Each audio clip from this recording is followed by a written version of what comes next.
The Parliamentary Commissioner setting the record straight on the ballot day chaos. Good evening, everyone. I'm Keishla Adderley, and welcome to the Bahamas Tonight. Topping the news, with many calls for him to be fired following the chaos yesterday at the advanced poll, the Parliamentary Commissioner says he's not at fault. He spoke with our Janaea Noel Ferguson today.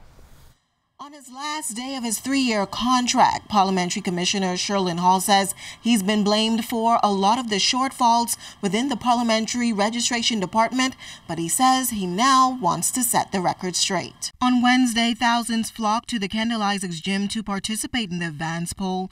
Although the National Stadium was also expected to be used, that did not happen.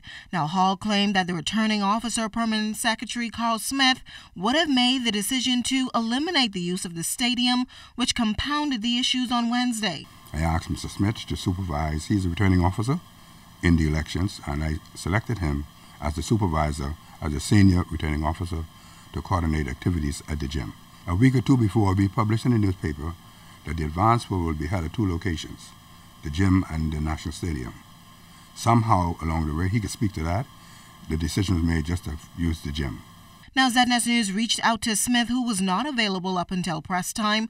The polls also opened almost 90 minutes late on Wednesday.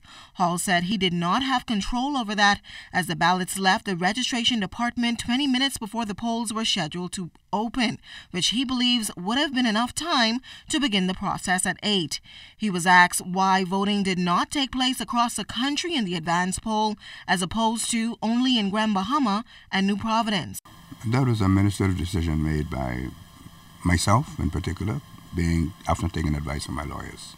Well, the norm is that the Parliamentary Commission has the authority to select which place ought to be used. It does not specify.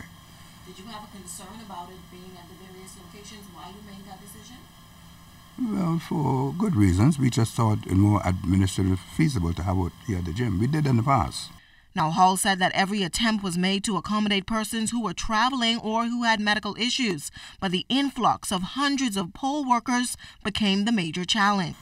The Act does not mention nothing about agents, election agents, voting at the advance poll. So I was compelled to accept the poll workers' application, Form K, as if they are election workers. Who compelled you? I would not reveal that, ma'am.